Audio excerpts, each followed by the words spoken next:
দক্ষিণ এশিয়ার নদী রাজনীতিতে নতুন এক অদৃশ্য শক্তির আবির্ভাব ঘটেছে। দীর্ঘদিন ধরে ভারত পানি প্রবাহের বড় শক্তি হিসেবে প্রভাব বিস্তার করে আসছে, কিন্তু এবার সেই ধারাকে উল্টে দিতে আসছে চীন। হিমালয় পেরিয়ে যে ব্রহ্মপুত্র ভারতের প্রাণরেখা, সেই নদীর উৎসেই এক দানবীয় বাঁধ নির্মাণ করেছে বেইজিং। বিশেষজ্ঞরা বলছেন, যদি ভারত ভাটির দেশ বাংলাদেশকে নদীর উপর চাপে রাখে, তাহলে উজানে চীন ঠিক একইভাবে ভারতকে চাপে ফেলতে পারে। এই নতুন শক্তির ভারসাম্যে দিল্লির কূটনীতিকরা পড়েছেন গভীর দুশ্চিন্তায়। তিব্বতের মালভূমিতে সাংপো নদীর উপর নির্মিত হচ্ছে বিশ্বের বৃহত্তম জলবিদ্যুৎ প্রকল্প, চীনের সুপার ড্যাম। এই বাঁধ সম্পন্ন হলে এটি হবে বিশ্বের সবচেয়ে বেশি বিদ্যুৎ উৎপাদনকারী জলবিদ্যুৎ কেন্দ্র। চীনের বর্তমান 3 গর্জেস ড্যামকেও ছাপিয়ে যাবে এর উৎপাদন ক্ষমতা। শুধু শক্তি নয়, এই বাঁধের মাধ্যমে চীন নিজেদেরকে রাজনৈতিক ও কৌশলগত শক্তিও দেখাতে চাচ্ছে বলে মনে করছেন ভূরাজনৈতিক বিশ্লেষকরা। তবে প্রকল্পটি নিয়ে সবচেয়ে বড় উদ্বেগে রয়েছে ভারত, কারণ সাংপো নদীটি তিব্বত থেকে প্রবাহিত হয়ে ভারতের অরুণাচল ও আসাম রাজ্য অতিক্রম করে বাংলাদেশে প্রবেশ করে। অর্থাৎ বাঁধে পানি আটকে দিলে বা হঠাৎ ছেড়ে দিলে এর প্রভাব প্রথমেই পড়বে ভারতের উত্তর পূর্বাঞ্চলে, আর সেখান থেকেই সরাসরি নিরাপত্তার ঝুঁকি তৈরি হচ্ছে দিল্লির জন্য। বাংলাদেশেও যে প্রভাব পড়বে তা স্পষ্ট, কারণ নদীটি যমুনা নামে প্রবাহিত হয়ে দেশের মধ্যভাগ চিরে বঙ্গোপসাগরে পতিত হয়।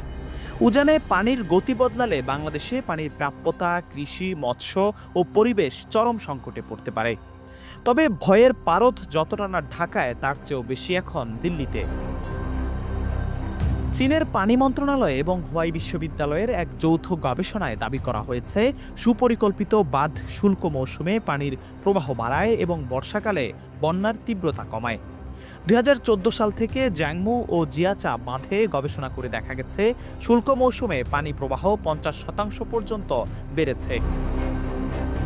তবে ভারত এই তথ্যে সন্তুষ্ট নয়, কারণ যে কোনো সময় রাজনৈতিক বা সামরিক চাপ তৈরি করতে চীন যদি এই পানি সরবরাহের কৌশল বদলায়, তাহলে ক্ষতিগ্রস্ত হবে ভারতের কৃষি, অববাহিকায় নদীজল চুক্তি এবং এমনকি অভ্যন্তরীণ স্থিতিশীলতাও।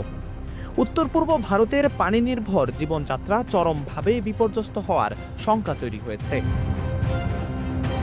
জলবায়ু পরিবর্তনের প্রভাবে হিমবাহ দ্রুত গলে যাচ্ছে, নদীতে তাপমাত্রার হেরফের বাড়ছে, এতে মাছের প্রজনন চক্র ও জলজ প্রাণীর বাস্তুসংস্থান বিঘ্নিত হচ্ছে।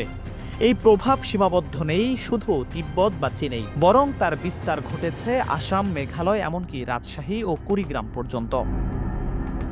বিশ্লেষকরা মনে করছেন, চীন এই বাঁধকে শুধুমাত্র বিদ্যুৎ উৎপাদনের প্রকল্প হিসেবে দেখছে না, এটি তাদের দক্ষিণ এশিয়ায় রাজনৈতিক চাপ প্রয়োগের একটি কৌশলগত হাতিয়ার হিসেবেও কাজ করবে।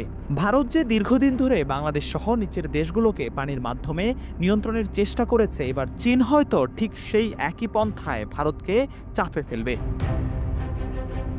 বাংলাদেশ ও ভারতের জন্য চীনের এই সুপার ড্যাম কেবল পরিবেশগত ঝুঁকি নয়, একটি কূটনৈতিক ধাঁধাও বটে। একদিকে ভারত চাপ অনুভব করছে চীনের উদীয়মান উজান শক্তি হিসেবে, অন্যদিকে বাংলাদেশ চাইছে নিজেদের ভাটির অধিকার নিশ্চিত করতে। কিন্তু চীন উভয়ের উপরই প্রভাব বিস্তার করতে চাচ্ছে তার উন্নত প্রযুক্তি, শক্তিশালী কূটনীতি ও অর্থনৈতিক প্রলোভনের মাধ্যমে।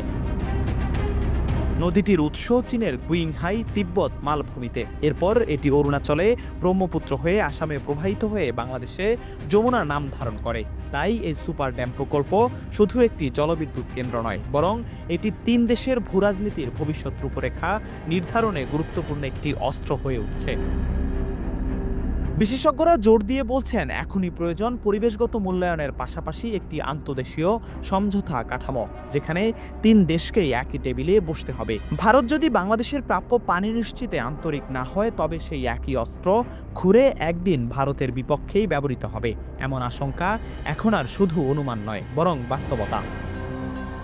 এখন দেখার বিষয়, ভারত ও বাংলাদেশ কিভাবে কূটনৈতিকভাবে চীনের এই জল অস্ত্রের মোকাবেলা করে এবং নিজেদের পানি সম্পদ নিরাপত্তাকে টিকিয়ে রাখতে পারে।